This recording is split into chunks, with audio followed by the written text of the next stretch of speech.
Andito ngayon tayo sa pilahan ng Santo Tomas Toda, Delina 3. Ha? Kompleto na kami dito. Meron din kaming mekaniko. Ayan o. Mekaniko ng pilahan. Yan. Yan ang mekaniko ng pilahan namin. Ng Santo Tomas Toda. Nagbabayo ng motor. Magsisira din yun ng motor.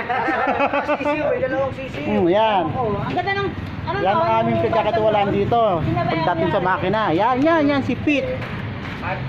Yan. Kuha ako ng kasi. Yung Binigay ko sa kanya, magandang klase yun ah. anong kulay?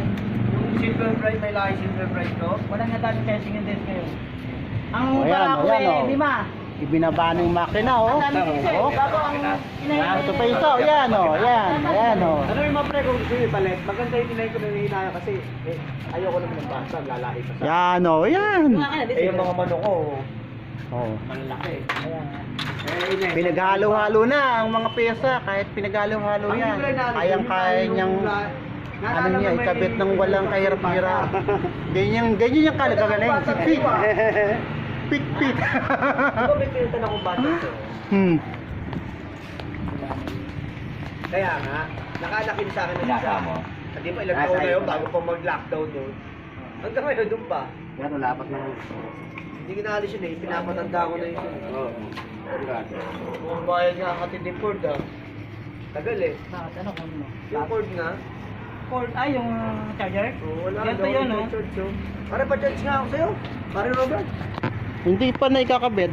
Kung gusto mo ikaw na mag-ano. Paano ba tayo charger? Dito ka may binibenta dito. Oo, pares tayo. Paano ba bili ko dyan? 30? Oo, 30, 50. 50? Kwenta. Pre, wala pa nga. Isang araw pa yun, binabayaran ko na sa kanya. Kaya pa ako tatanggay. Matagal-tagal ka naman pare eh. Buhayin sa likod. Katapos. Alam mo naman tong charger mo eh, ano to eh, tawag dito, yung iyang to ng cellphone ko, ang bilis mag-charge, sa iba eh, mabagal. Hindi ako nakabili ng pampakintab sa motor ko eh.